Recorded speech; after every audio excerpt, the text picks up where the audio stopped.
Hello guys, this is Sahil Rana. Welcome you all to चैट जीस YouTube channel. तो आज हम नया चैप्टर स्टार्ट करने वाले जो कि है हमारा pressure in fluids and atmospheric pressure. ठीक है, तो चलिए स्टार्ट करते बिना टाइम को वेस्ट किए। हाँ, इधर इधर हमारा मार्कर। चलिए, तो हमारा जो पहला टॉपिक आप आज पढ़ोगे वो है थ्रस्ट। ठीक है, ट्रस्ट नहीं, ट्रस्ट तो टूट जाता है, बट आज हम लोग पढ़ेंगे thrust. Thrust is basically force, एक टाइप ऑफ फोर्स ही होता है जिसमें फोर्स जो होगा वो नॉर्मली एक्ट कर रहा होगा। Force acting normally on a surface, इसका मतलब क्या? Force acting normally on a surface. अगर मान लीजिए, इसको समझते हैं, देखिए जैसे कि मान लीजिए कोई सरफेस है। ठीक है, ये मान लेते हैं हमारा एक सरफेस है, और मान लीजिए यहाँ पर कुछ इस प्रकार से फोर्स लग रहा है। नॉर्मली का मतलब क्या होता है? 90 डिग्री पर, यानी एकदम परपेंडिकुलर। फॉर एग्जांपल, जैसे कि आपने कभी भी नोटिस बोर्ड पर अगर कुछ चिपकाया होगा, ठीक है, नोटिस बोर्ड पर आप कुछ चिपकाते हो, आप अपने थंब को कुछ इस तरह से एकदम प्रेस करते तो परपेंडिकुलरली वो चला जाता है। तो परपेंडिकुलरली फोर्स लग रहा है, और उसी फोर्स को हम लोग क्या बोलेंगे? थ्रस्ट बोलेंगे। ठीक है भाई, उसी फोर्स को हम क्या बोलेंगे? थ्रस्ट बोलेंगे। थ्रस्ट हम किसको बोलेंगे? जब फोर्स हमारा परपेंडिकुलर 90 डिग्री पर लग रहा हो या किसी सरफेस पर लग रहा हो परपेंडिकुलरली, तो उसको बोलेंगे क्या? थ्रस्ट। ठीक है, और अगर थ्रस्ट की बात की जाए तो थ्रस्ट का जो यूनिट होगा वो भी सेम होगा फोर्स के यूनिट के जैसा ही। थ्रस्ट का भी यूनिट कैसा होगा भाई? फोर्स के जैसा, क्योंकि ये भी क्या है? एक तरह का फोर्स ही तो है। तो चलिए इसके बारे में और जानते हैं। इसकी जो यूनिट होगी वो भी क्या होगी? फोर्स की यूनिट के इक्वल होगी जो, और फोर्स की यूनिट हमारी क्या है? न्यूटन। ठीक है, एन। ठीक है, ये होगा फोर्स, और ये जो फोर्स एक्ट कर रहा होगा ये equal to the weight of the body के बराबर होगा। फॉर एग्जांपल, जैसे कि मान लेते हैं वेट और थ्रस्ट का रिलेशन एक ही जैसे, जैसे कि मान लेते हैं ये सरफेस है और यहाँ पर कोई बॉडी है जिसका मास m है, तो ये इस सरफेस पे कितना थ्रस्ट लगा रहा है समझ लो। मेरे को वो कैलकुलेट करना है। मेरे को क्या कैलकुलेट करना है कि इस सरफेस पे ये जो परपेंडिकुलरली फोर्स लग रहा है, ये जो थ्रस्ट लग रही है, ये कितनी लग रही है? तो इसका कुछ नहीं, सिंपल सा आंसर है। इस पे जो थ्रस्ट लग रही है वो mg के बराबर होगी, which is equal to the weight of body. तो ये किस केस में होगा? जब कोई बॉडी लाई कर रही है, when a body is lying. ठीक है,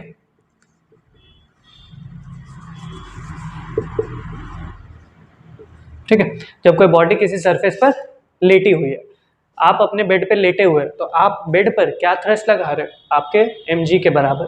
ठीक है, आप बेड पर लेटे हुए हैं तो आप थ्रस्ट क्या लगा रहे हैं उस पर? अपने mg के बराबर, अपने वेट के बराबर, अपने वेट के बराबर, अपनी mg के बराबर आप उस पर क्या लगा रहे हो? थ्रस्ट लगा रहे हो। तो थ्रस्ट का कॉन्सेप्ट इतना ही है, क्लियर है।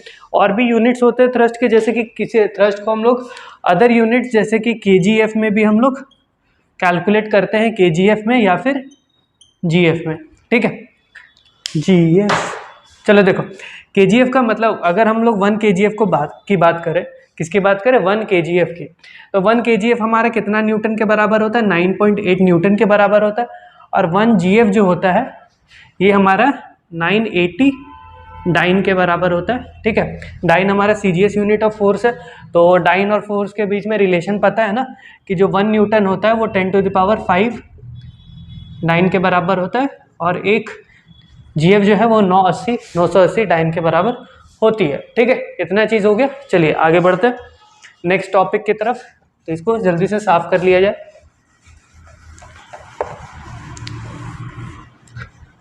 अब देखिए, थ्रस्ट मैंने पढ़ाया क्यों, इसके पीछे का रीजन है कि प्रेशर जानना है।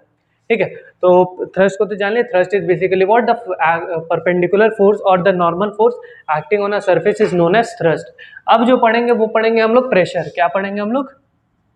प्रेशर।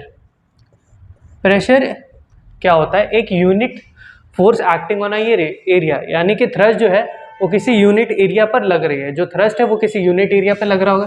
जैसे कि मान लो ये सरफेस है, यहाँ पर लग रहा है क्या? थ्रस्ट लग रहा है। यहाँ पर मान लो थ्रस्ट लग रहा है, तो वो कुछ एरिया पे लग रहा होगा, और उस पर यूनिट एरिया पे जितना थ्रस्ट लगता है, ध्यान से सुनना, पर यूनिट एरिया पे जितना थ्रस्ट लगता है या जितना नॉर्मल फोर्स लगता है उसी को हम लोग क्या बोलेंगे? प्रेशर बोलेंगे। तो हम लोग इसको लिख सकते हैं, thrust acting on a unit area is known as pressure। ठीक है, इसी को क्या बोलेंगे? प्रेशर बोलेंगे। ठीक है, प्रेशर क्या बोलेंगे, इसी चीज़ को हम लोग प्रेशर बोलेंगे। और प्रेशर का फॉर्मूला देख लो, फॉर्मूला भी है प्रेशर का। प्रेशर को कैलकुलेट करने का एक सिंपल सा फॉर्मूला क्या है, pressure is equal to F/A, ठीक है।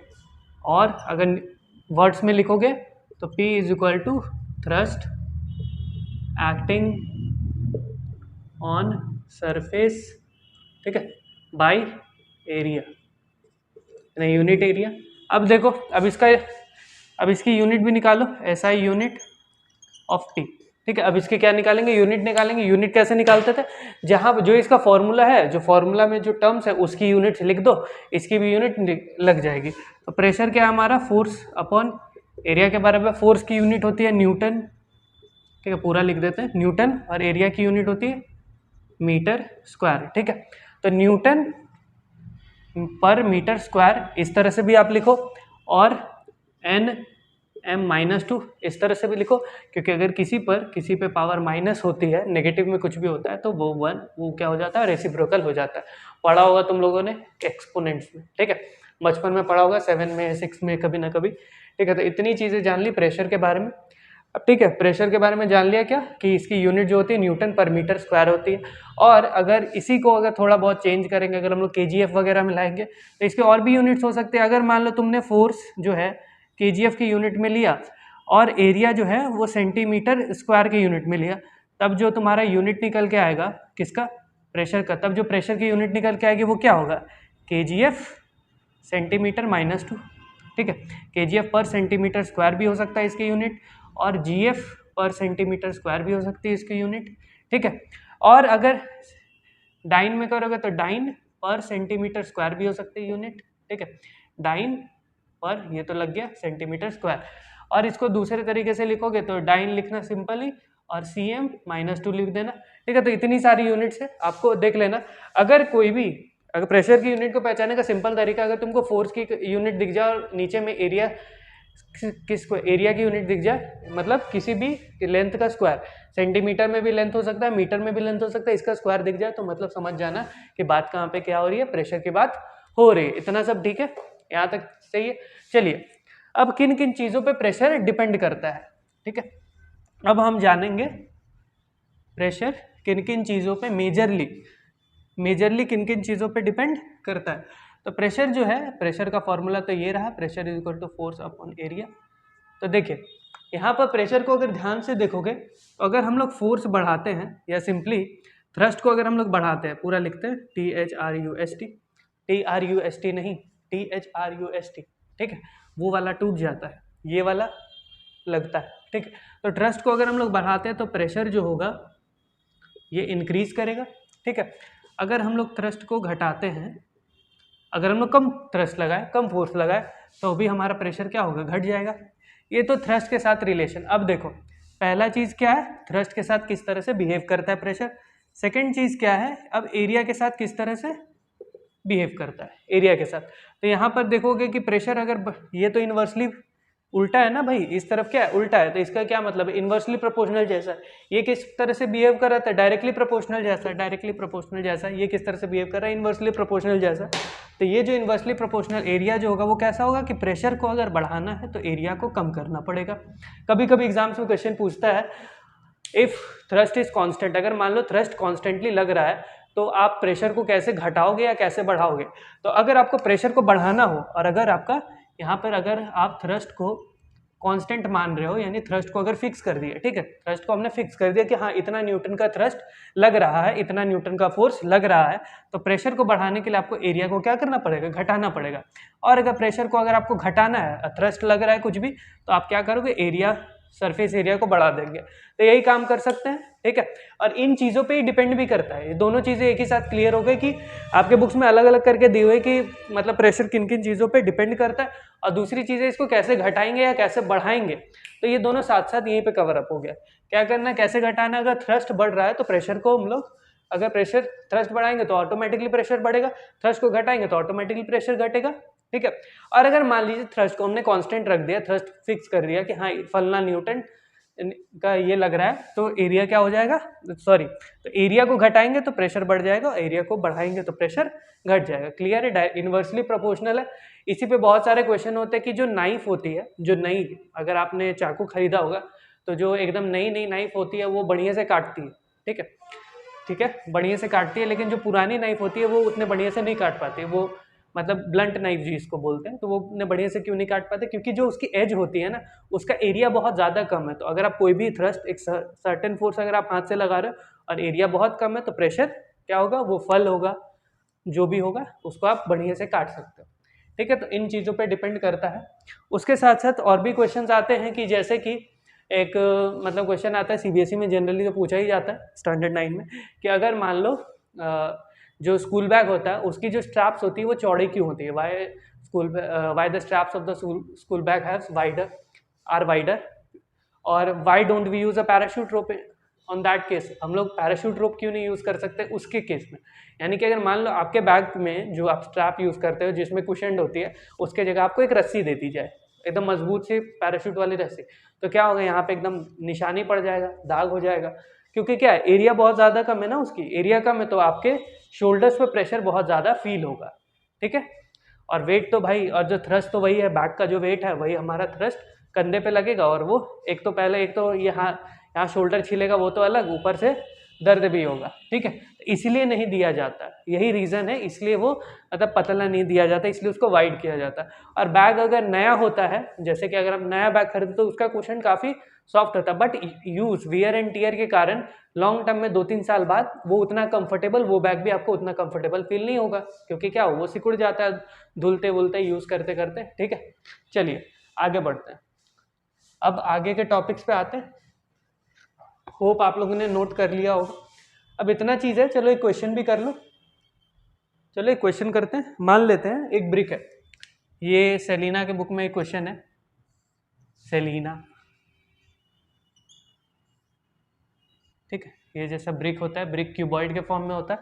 चलो ये जो ब्रिक है इसकी डायमेंशंस ले लो, इसकी डायमेंशन मान लो एक साइड है 20 सेंटीमीटर, फिर दूसरी साइड है 15 सेंटीमीटर, और ये जो हाइट हो गई ये मान लो है 10 सेंटीमीटर, ठीक है। तो सिंपली हम लोग बोल सकते हैं ब्रिक की जो लेंथ है, क्वेश्चन है, ठीक है, ब्रिक की लेंथ है 20 सेंटीमीटर, ब्रेथ है 15 सेंटीमीटर, एंड हाइट जो है दिख रहा होगा, हाँ अब दिख रहा होगा, हाइट जो है वो है कितनी, 10 सेंटीमीटर। तो आपको फाइंड करना है प्रेशर ऑन द टेबल। अगर मान लो ये टेबल पे रखी हुई है, मान लो ये कोई टेबल पे रखी हुई, find the pressure on the table if it's lying on side 20x10 ले लेते हैं, 20x10 वाले सरफेस पे अगर है, 20x10 पे अगर ये लाई की हुई है, यानी ये साइड होगा 20 और ये मतलब ये जो है अभी तो ऐसा है, बट इसको थोड़ा सा एक राउंड ऐसे घुमा देंगे, एक राउंड पलट देंगे तो 20 वाली साइड एक दिख जाएगी और इस साइड 10 वाली साइड होगी, ठीक है। 20 सेंटीमीटर वाली साइड इस तरफ होगा, लेंथ तो लेंथ, और उसके हाइट के अराउंड उसको रख देंगे। तो 20x10 साइड अगर लाई किया हुआ है तो प्रेशर कितना एक्सर्ट करेगा, find P on the table. देखो राइटिंग ना समझ आए तो सुन के समझ जाना, find P on the table if it is lying on the side 20x10 centimetre square, लिख सकते हैं ना, क्योंकि वही हमारा एरिया है। तो चलो ये क्वेश्चन एकदम फुद्दू सा क्वेश्चन है, सिंपल है, क्या करना है, pressure is equal to force upon area, thrust upon area.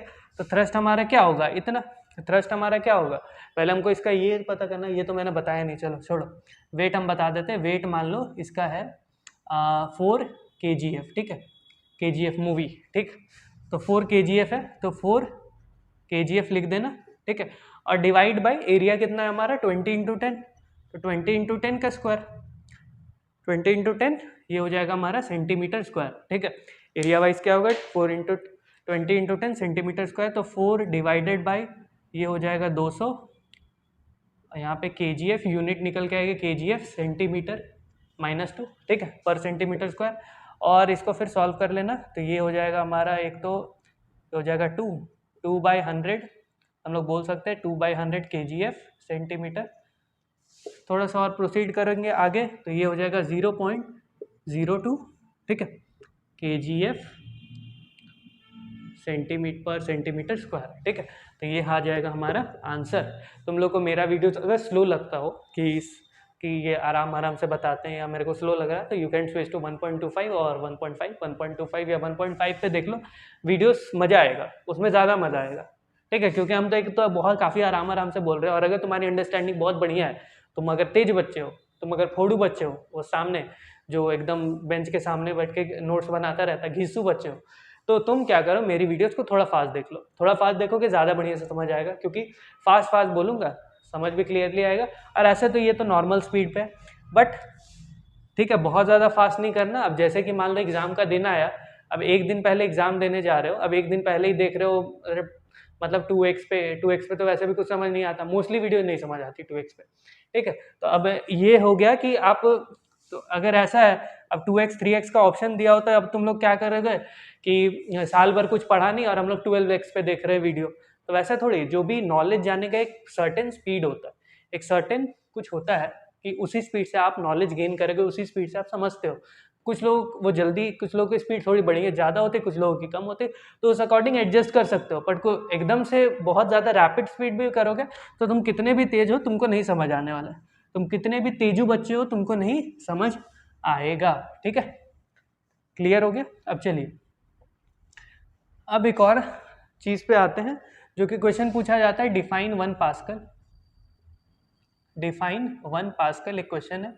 ठीक है, 1 पास्कल, आप बोलोगे पास्कल क्या है, तो ये काफ़ी एकदम सिंपल सी चीज़ है, जो हमारे प्रेशर का यूनिट जो न्यूटन पर मीटर स्क्वायर होता है, इसको पास्कल भी हम लोग बोलते हैं। ठीक है, पास्कल भी इसको हम लोग बोलते हैं। उस टाइम शायद छूट गया हो, उस टाइम छूट गया, तो अगर पास्कल 1 पास्कल बोला जाए तो इसका मतलब क्या होगा। तो देखो, अगर 1 पास्कल बोला, P इज इक्वल टू हमें पता है फोर्स 1 न्यूटन और 1 मीटर स्क्वायर, मतलब कि अगर 1 न्यूटन का फोर्स, एक मतलब 1 मीटर स्क्वायर पर अगर 1 न्यूटन का फोर्स लग रहा हो, तो इसका मतलब होगा कि 1 पास्कल प्रेशर है। तो हम लोग बोल सकते हैं, तो हम लोग इसको डिफाइन कर सकते हैं, प्रेशर ऑफ 1 पास्कल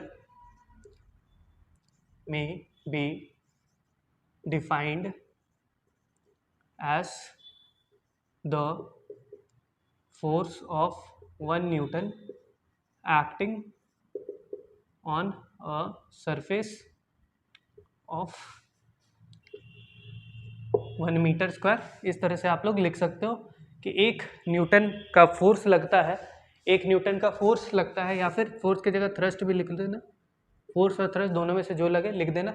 जब 1 मीटर स्क्वायर के सरफेस एरिया पे लगता है तो क्या होता है, वो 1 पास्कल के बराबर होता है। ये 1 पास्कल के बराबर होता है, काफ़ी कॉमन चीज़ है। ठीक है, ये सब चीज़ें तो आपको जाननी चाहिए। ठीक है, नोट कर लियोगे, 5 4 3 2 1 फटाक से नोट करो। चलो,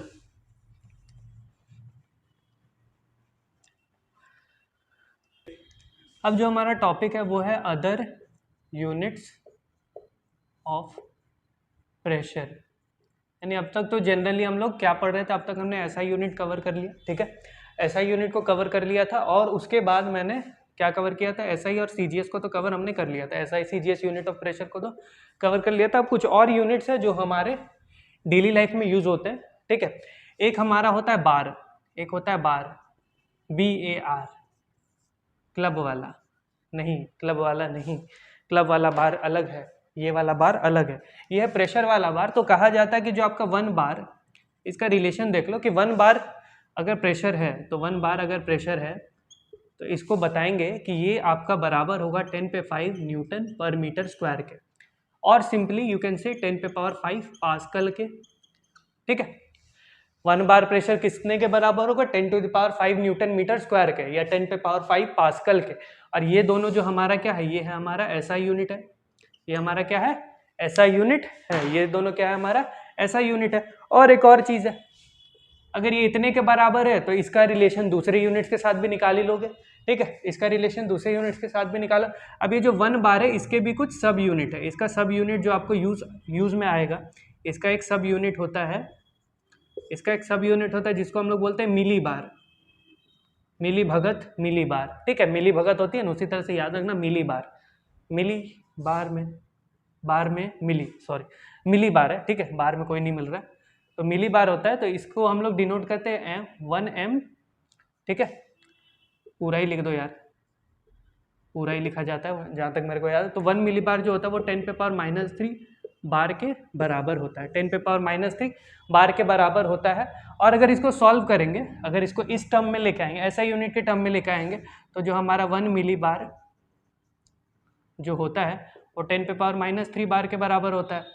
तो हम लोग इसको लिख सकते हैं 10⁻³ इंटू 1 बार, और 1 बार हमारा इतने के बराबर होता है हमें पता है, तो 10⁻³ इंटू 10⁵ न्यूटन या पास्कल लिखो, ठीक है, उतना क्या लिखेंगे। तो इसको सॉल्व करेंगे तो आपका आएगा 10⁻² नहीं 2 पास्कल, ठीक है। ये आपका आ जाएगा 1 मिली बार MB, ठीक है, मेगाबाइट मिली बार, ठीक है। तो 1 मिली बार होगा आपका 10⁻² पास्कल के बराबर। तो ये आपका एक रिलेशन आ गया इसके साथ में। अब जो टॉपिक पढ़ना है वो है एटमॉस्फेरिक प्रेशर, तो एकदम ध्यान से इसको नोट कर लेना, ठीक है, पॉज करके नोट करते रहना, ठीक। चलिए आगे बढ़ते हैं।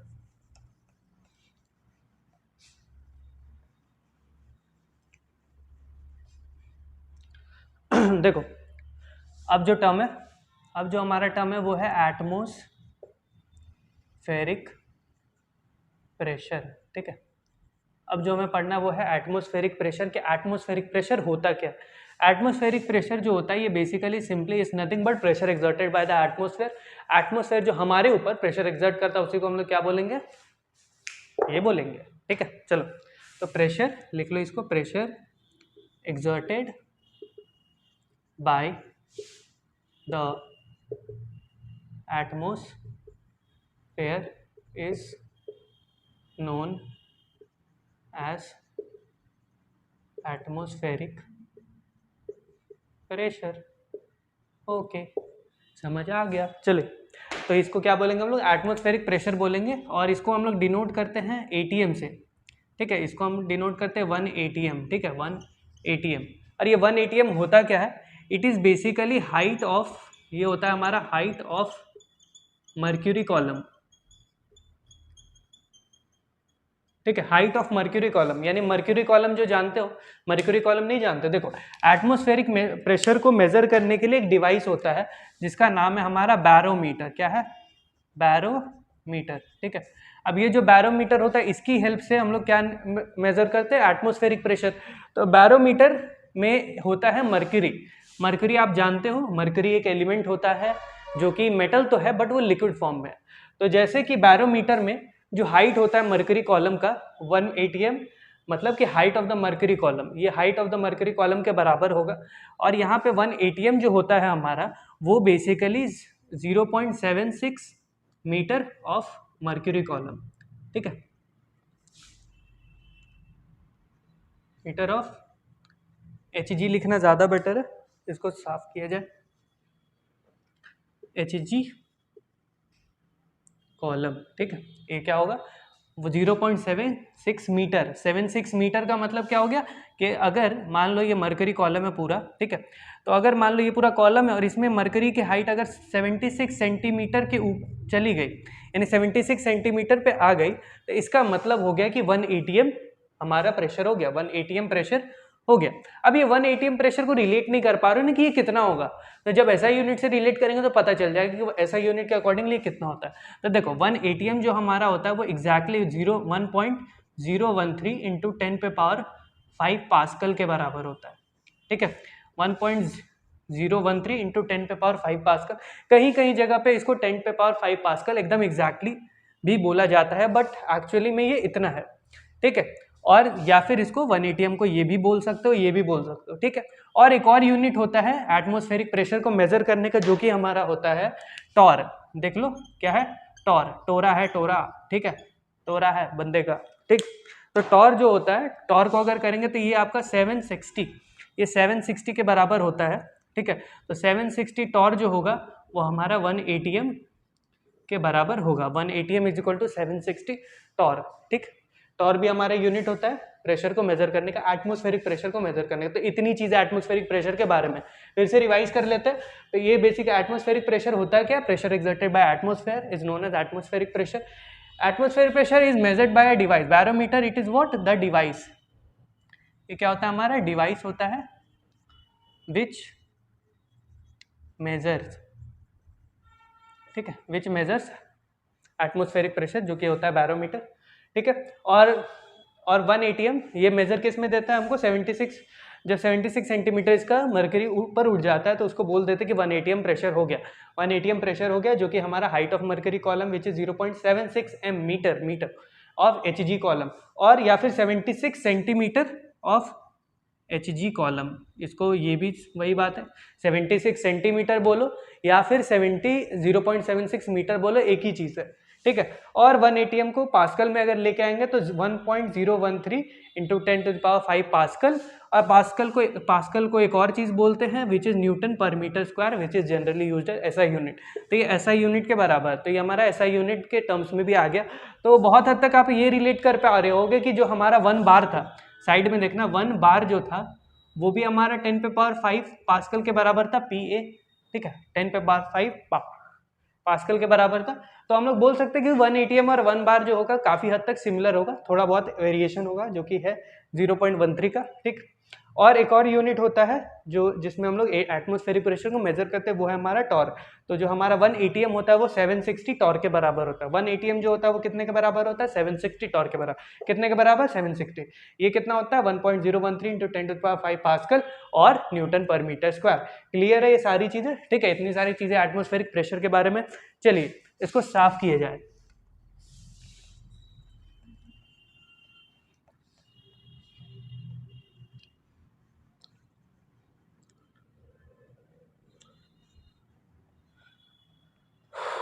अब देखिए साफ तो हो गया, अच्छा ही लग रहा है। अब जो हम लोग को पढ़ना है वो है पढ़ना है हमें प्रेशर इन फ्लूइड्स, ठीक है। अब क्या पढ़ना है हमें प्रेशर इन फ्लूइड्स। तो फ्लूइड्स जो होते हैं वो भी प्रेशर एक्सर्ट करते हैं। अब बोलोगे कैसे यार, फ्लूइड्स कैसे प्रेशर एक्सर्ट करते हैं, ठीक है। देखो इसके लिए एक एक्सपेरिमेंटेशन है, छोटा मोटा एक्सपेरिमेंट है कि प्रेशर किस प्रकार से फ्लूइड किस प्रकार से प्रेशर एक्सर्ट करते हैं। उल्टा बोल दिया कि प्रेशर किस प्रकार से। तो हेडिंग लिख लेना, लिखना प्रेशर इन फ्लूइड्स। अब फ्लूइड्स हम किसको बोलेंगे, तो fluids anything the state of matter have tendency to flow, इसको हम लोग क्या बोलते हैं, यानी जो matter have tendency to flow, यानी matter simply state of matter which have tendency to flow. और जो हमारा मैटर होगा, जो भी हमारा तत्व होगा, जो भी मैटर होगा वो क्या होगा हमारा, आइदर वो या तो लिक्विड होगा या तो गैस होगा, ठीक है। तो liquid and gases are combined to called as fluids because they both have tendency to flow, because they both have tendency to flow. लिख लेना इसको भी, both have tendency to flow. हवा है बहती है, पानी है बहता है, हवा बहती, हवा क्या है हमारा, गैस है, लिक्विड है क्या, नहीं, हवा क्या हमारा गैस है, वो बहता है। पानी जो है बहती है क्योंकि वो लिक्विड है, ठीक है। तो पानी और हवा दोनों ही बह रहे हैं, तो दोनों को हम लोग क्या बोलेंगे, फ्लूइड्स बोलेंगे। तो हर जितने भी गैसेज हो गए और जितने भी लिक्विड्स हो गए सारे क्या है, फ्लूइड्स है। सारे क्या है भाई, फ्लूइड्स है। कोई लिक्विड भले वो कितना भी गाढ़ा हो, ठीक है, या सेमी सॉलिड भी हो, बट वो कहलाएगा क्या, फ्लूइड ही कहलाएगा, because it has tendency to flow, ठीक है। तो इतनी चीजें हैं, matter have a tendency to flow, यानी द स्टेट ऑफ मैटर। हम लोग मैटर नहीं बोल सकते, state of matter, state of matter have tendency to flow. और ये स्टेट ऑफ मैटर में क्या आता है, liquids and gases, all liquids and gases are known as fluid, simple logic है। तो प्रेशर इन फ्लूइड, तो अब जो फ्लूइड्स होता है जिस भी कंटेनर में होता है उस कंटेनर के वॉल पे प्रेशर एक्सर्ट करता है, ऐसा कहा गया है। बट ऐसा क्यों कहा गया है, ऐसा क्यों कहा गया, इसके पीछे एक एक्सपेरिमेंट कर सकते हैं कि जैसे कि मान लीजिए, इसके बाद तो हमें वो लिक्विड कॉलम वाला डेरिवेशन करना है। लिक्विड कॉलम वाले डेरिवेशन के बाद लेक्चर को एंड करते हैं। तो जैसे कि मान लो ये हमारा कोई कंटेनर है, इसमें मान लो, ठीक है, ये पानी भरा हुआ पूरा, एक फ्लूइड भरा हुआ, ठीक है। तो फ्लूइड भरा हुआ तो हम लोग क्या करते हैं, यहाँ पे छेद करते हैं, टच से एकदम निकलता है, यहाँ से पानी निकलेगा, पानी निकलेगा और ये प्रेशर से निकलेगा, ठीक है, ये प्रेशर से निकलेगा। तो अगर एक बात बताओ, अगर ये इतना अगर छेद कर दिए और ये स्पीड से निकल रहा है, इट मीन्स ये यहाँ पर कुछ तो फोर्स लगा रहा है ना, ये there must be a kind of force. तो ये जो फोर्स लगा रहा है और ये इसका कुछ एरिया होगा, तो देयर मस्ट बी प्रेशर, तो ये प्रेशर एक्सर्ट करता है, सिंपल है। तो फ्लूइड में हमारा प्रेशर एक्सर्ट करता है, तो इससे ये तो पता चल गया फ्लूइड हमारा प्रेशर एक्सर्ट करता है, जिसको हम लोग फ्लूइड प्रेशर भी बोलते हैं। और इस पे हम लोग एक 11th में फ्लूइड एक चैप्टर ही पढ़ते हैं एचसी वर्मा में, फ्लूइड मैकेनिक्स। उसमें बहुत सारी चीज़ें पढ़ते हैं। अभी आप आईसीएसई वाले तो बहुत कुछ पढ़ लेते हैं, बट सीबीएसई वाले कुछ नहीं पढ़ते, उनको उतना फ्लूइड्स के बारे में नहीं पढ़ाया जाता अभी से। आई मीन 9th अगर सीबीएसई को कंपेयर करो, 9th आईसीएसई को कंपेयर करो, बहुत फर्क है। क्योंकि ये आप लोग 11th की कुछ कुछ चीज़ें जान लेते हो अभी ही, कुछ कुछ बेसिक चीज़ें, पूरी चीज़ें नहीं, बेसिक चीज़ें आप लोग को पता हो जाएगा कि पास्कल लॉ क्या होता है, बट कि सीबीएसई पास्कल लॉ नहीं पढ़ाता है। ठीक है, आप लोग ये पढ़ रहे हो, आप लोग ये वो महान बच्चे हो जिन्होंने आईसीएसई में एडमिशन लिया। ठीक है, तो ये क्या होता है बेसिकली, जब भी आप कंटेनर में अगर आपने छेद कर दिया तो सडनली मतलब काफ़ी स्पीड से वाटर आ रहा है, तो मतलब इससे हम ये कह सकते हैं कि यहाँ पर कोई ना कोई प्रेशर तो है। तो अब ये प्रेशर को अलग अलग वेज में किस प्रकार से कैलकुलेट करेंगे, वो सारा चीज़ मेरे को करना है। तो सबसे पहले जो आप प्रेशर कैलकुलेट करोगे वो लिक्विड कॉलम का कैलकुलेट करोगे कि अगर एक लिक्विड कॉलम है उसका क्या प्रेशर एक्सर्ट करता है, अगर एक लिक्विड किस प्रकार से प्रेशर एक्सर्ट करता है एट अ सर्टेन हाइट। तो प्रेशर एक्सर्ट, तो हमें पता चल गया फ्लूइड्स क्या होता है, anything which have tendency to flow, इसको क्या बोलेंगे हम लोग, ये क्या बोलेंगे, फ्लूइड्स बोलेंगे। चलिए आगे बढ़ते हैं।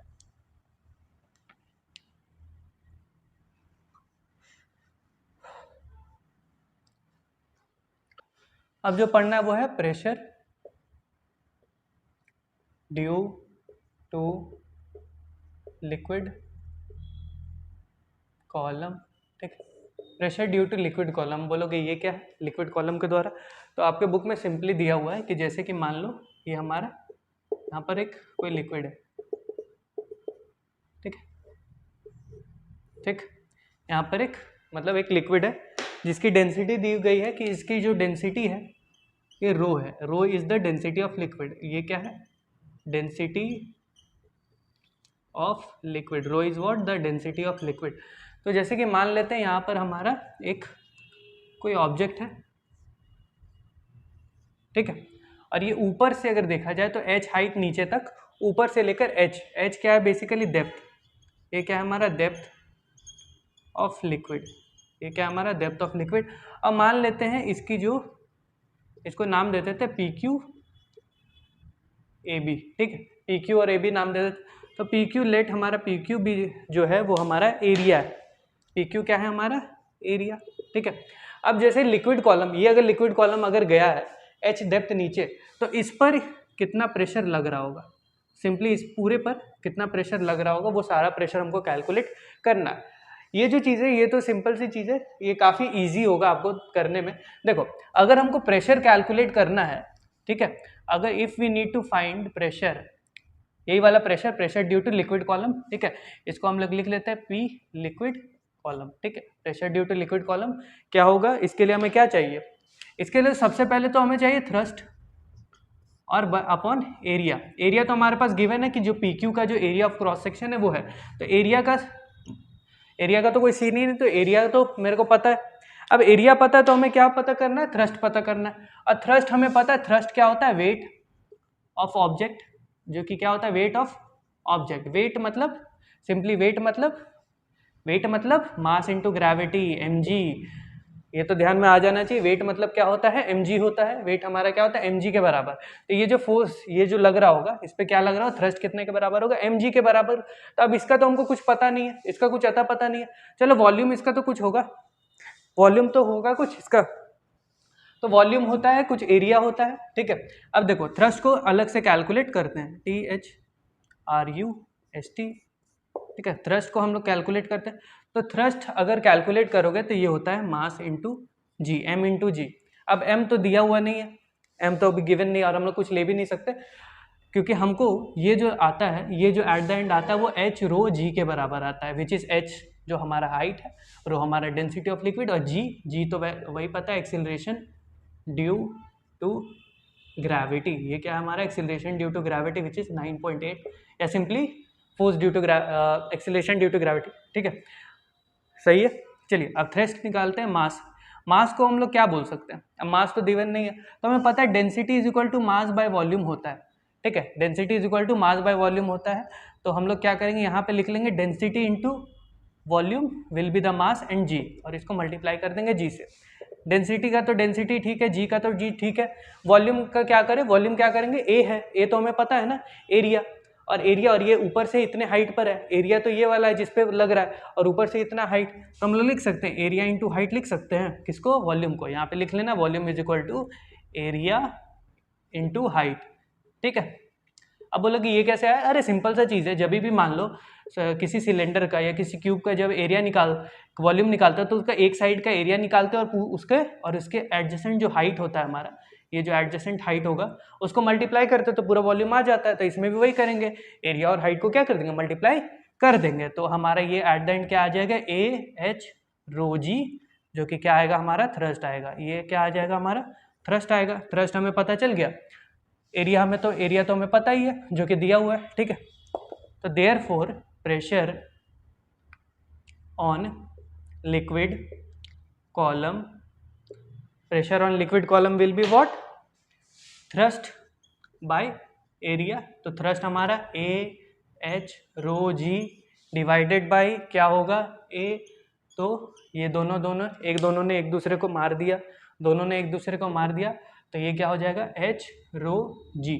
ठीक है। तो pressure is equal to H rho G. ये चीज़ आप जरूर लिखो। ये जो पूरा मैंने खिचड़ी बनाया, अभी खिचड़ी नहीं जो भी है, इस पूरे को जरूर लिखना क्योंकि पूरा बहुत काफ़ी इंपॉर्टेंट है और इंपॉर्टेंट डेरिवेशन है आपके एग्जाम पॉइंट ऑफ व्यू से। और देखो सीन ये है कि मैं चीज़ें तो पढ़ाऊंगा बट बेसिकली अंडरस्टैंडिंग लेवल पे फोकस करना। बहुत ज़्यादा तुम्हारा बुक्स में बहुत ज़्यादा थ्योरीज दिया जाता है, वो सारी थ्योरीज आप मतलब वो पढ़ने वाली चीज़ें वो साथ साथ कवर अप हो रही है, तो उसको अलग से कुछ नहीं होने वाला। उसके लिए अलग से पढ़ाना उतना सही नहीं है, क्योंकि मेन तो अंडरस्टैंडिंग है। अगर आप समझ जा रहे हो चीज़ों को तो आप ऑटोमेटिकली आंसर कर दोगे क्वेश्चन टू क्वेश्चन। ठीक है। तो कॉन्सेप्ट तो ये रहा, आंसर क्वेश्चंस करोगे, क्लैरिटी आ जाएगी। ठीक है। चलिए इसको अब मिटा देते हैं। पॉज करके जरूर नोट कर लिया होगा आप लोगों ने। ठीक है। चलिए अब हम लोग इसको यहीं रहने देते हैं। नहीं रहने देंगे, मैं तो नहीं रहने देता। ठीक है। तो हम लोग साइड में लिख लेते हैं P is equal to H rho G. ये तो ठीक है, ये तो लिक्विड कॉलम ने प्रेशर लगाया। ये क्या हमारा? Pressure exerted due to liquid column. P is equal to H rho g where P is what? Pressure.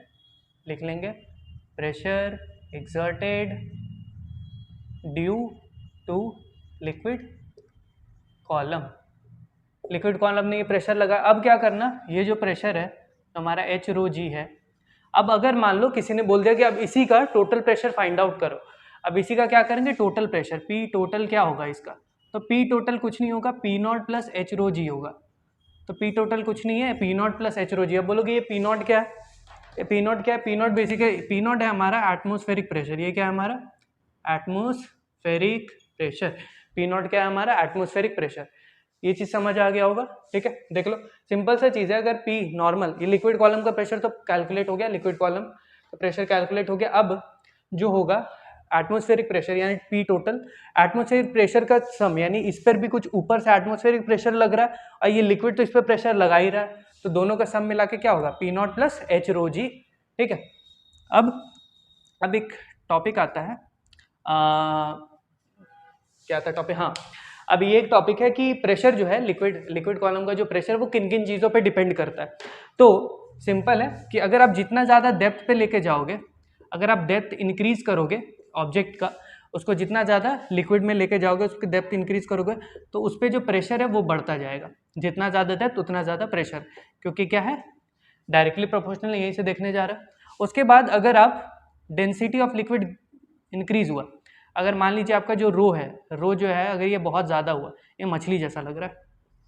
ठीक है। अगर आपका डेंसिटी ऑफ लिक्विड इंक्रीज करेगा तो ऑटोमेटिकली प्रेशर भी इंक्रीज करेगा, क्योंकि डायरेक्टली प्रोपोर्शनल है और जी तो भाई कांस्टेंट है। ठीक है, जी का वैल्यू।